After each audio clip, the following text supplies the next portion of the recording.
At the Infinite Energy Arena in Gwinnett, two of the top tennis stars in the world will meet as Rafael Nadal will play Grigor Dimitrov in an exhibition match. Earlier tonight, I had the opportunity to visit with Rafa and Grigor one-on-one. Yeah, you guys have a decent rivalry going, don't you, you and Rafa? Yes, we are. Unfortunately, he's leading by far. Hopefully, I get close to him by the time he's done. But yeah, he's a very special guy, to say the least. I would say, he has a pretty amazing personality. To be honest, I've spent so much time with him on and off the court. Also, being able to practice with him. Being able to share just a moment off the court, I really, so to speak, learned a lot from him. I would say the past 4 or 5 years, I was going through a little bit of a tough time, and I practiced with him for a little bit, and then my form sort of increased by that time. So everything is just positive when it comes around him, and it's great to be around him as well. And yeah, we've played quite a few matches against each other. Hopefully, we can play. What are some of your other favorite sports? You like racing, I heard. Yes, I love driving fast cars. Oh, do you? Yeah. Indian Wells, actually, it's around the corner. It's a place that I really like to go out there and really enjoy a little bit of a drive. I practice in the morning, track in the afternoon. So it's a very special feeling, actually, because I really feel so relaxed when I'm out on the track for some reason. I don't know, when I drive fast, I'm becoming so much more calmer, which is so really, crazy. Yeah. Yeah, when I play, my heart rate goes high up, but when I drive, I just I'm so intoxicated by the speed and just the turns, the brakes, just the whole thing around it. And luckily, I've got quite a few friends that are doing the same thing, and they're helping me out, letting me learn a little bit from it. I read you're living in Monte Carlo. That's pretty cool, huh? That's a cool place. You've been to Louis XV there? Yeah. Monte Carlo is a special place again. Yeah, I've been living there for quite some time, and it's been great. Honestly, I was always looking for a place that I can just relax when I'm back home. I've lived all over the world, from California to Paris, so to speak, and I've always enjoyed a lot of the big cities and so on, but it was a time for me to really settle down a little bit and make sure that I find my quiet place, and that was that. How tough is it to play tennis for so long? I mean, it's an individual sport, so you don't have teammates like other sports. I mean, the grind, does it ever get to you? I mean, you got a tough schedule. It comes with it. I mean, it comes with the territory. It's just how it is, and I think there's no shortcut in tennis. However you look at it, we have I would say one of the most taxing sport on the body. Our season is long. Yeah. I would play basically from January till beginning of November. So I mean, you can only imagine what the body goes through with the traveling, with the jet lag, with switching surfaces, and so on. So it's really a choice, I would like to say, because I mean, we're spoiled in the end of the day. If you're one of the best, you're definitely spoiled. But in order to get there, you need to put in a ridiculous amount of work. I don't want to use the word sacrifice, because I'm not a big fan of that word. Just because we all have a choice, and I decide right now to be that. When I'm on the courts, I'm Grigor, the tennis player. When I'm outside the courts, I'm just Grigor, and it's good to make difference between those two. What's it like having Andre Agassi as a coach? You still have him as a coach, right? Yeah, absolutely. Yeah, he's a fierce competitor too. He's how sometimes you get to have such good friends that you can't even explain the relationship, how good it is, and there's not enough words to express that. That's how I feel with him. He's got a very special place in my heart, and he's a very significant figure, I would say, not only in my team but in my life. I've always looked up to him when I was a kid, and to be able to experience not only being on the court with him, because our biggest development and growth together happened off the court. So when our walks, a little bit of bite, breakfast, dinner, whatever, going for walks, and those were the moments that they stuck in my head. It really helped your mental game then, didn't it? When he did, spending that time alone. Yeah. Probably really helped your mental game. Yeah, sometimes it's so hard to look yourself from from outside.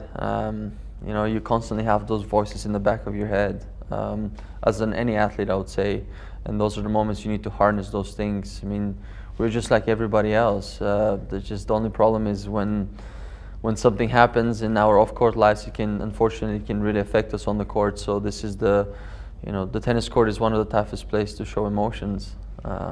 So yeah, you know, you got to learn how to sort of harness those feelings, and he certainly have showed me more than a few tricks, and in moments that I didn't believe in myself enough, he kept on hammering the same words and all that. So that I think that really in the bigger picture, he really helped on that end. After our conversation with Grigor, nice to see you, man. Thank you so much. We waited until after the Barcelona-Madrid soccer match to be able to speak to Rafa. Hey, Rafa, thank you so much for stopping by. It's a tough schedule. And how tough is that? You play a match in Mexico, now you fly and you play another match here in Atlanta.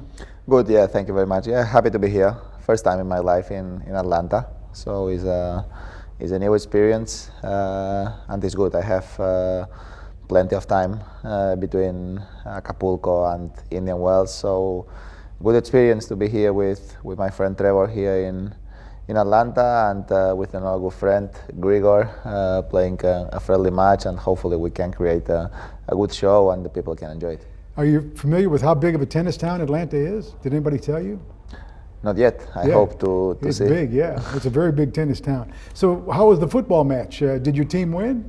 Yeah, Madrid won today, and yeah, was lucky that I arrived on time, just on time to watch the soccer match, and yeah, it's always special, these kind of matches. Yeah, you're a big football fan, huh? Your uncle was a footballer, wasn't he? My uncle was a football player. He played with Barcelona 9 years, and he played 3 World Cups. He played in United States, 94. Yeah, 94, right. 98, France, and Korea and Japan, 2002. Man, that's incredible. That's really great. Now, you started playing at age 3. You were going to be a tennis player. Tell us about that, huh? What's it like? Well, my uncle Tony, he was the coach of the tennis club of my village in Manacor, and I just started going there like another normal kid, you know? And yeah, started, as you can imagine, 2 times per week, 3 times per week, and then I started playing well. It's true that my uncle had been decisive on that I am playing tennis,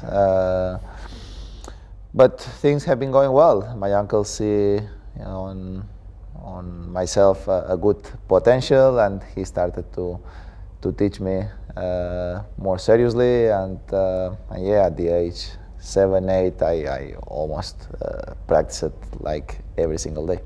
It seems like you're really good on clay. What is it about clay that you like, that you play so well on? I don't know. When I was a kid, I practiced a lot on clay, but I practiced a lot on hard too. No, but probably my game reacts very well on this surface. No, on clay, I think my natural shots create damage on the opponents, and I played plenty of matches. Of course, I won a lot. I achieved a lot of tournaments on clay. That's given me confidence, and I think I understand how to play the points. What is it like with you and Roger Federer? You seem to have the lead on Roger Federer. You've been able to beat him. What is it about that? You seem to have his number a little bit. Well, here we are now. We are having a great story together. We are having a very long careers, facing each other in the most important tournaments for such a very, very long time, and at the same time, I think creating positive things for charity, creating special events like we did in Cape Town in South Africa a few weeks ago. So it's a rivalry, of course, but at the same time it's a friendship. What about your charity? I know that you're going to play for your charity here. Tell us about that. We started, the first project for us was in India. We created in one of the poorest regions on India, in Anantapur, we created a school with tennis courts. So we give the small kids the possibility to go there to practice a sport, and And to go to the school, we teach them mathematics, informatics, and English. So I think it's all about creating opportunities. That's cool, you know, and I tell you what, Rafael Nadal, one of the best in the world, and you can go see him at the Infinite Energy Arena up there in Gwinnett tomorrow. That's very cool. Yeah, go up there. I know you enjoyed Grigor. Yes, I did. All right. We're going to leave that up to everybody's imagination. The as to why. proceeds from Monday's match at the Infinite Energy Center are going to benefit Rafa's foundation, which, as he said, builds schools in the poorest regions in India and in his native Spain.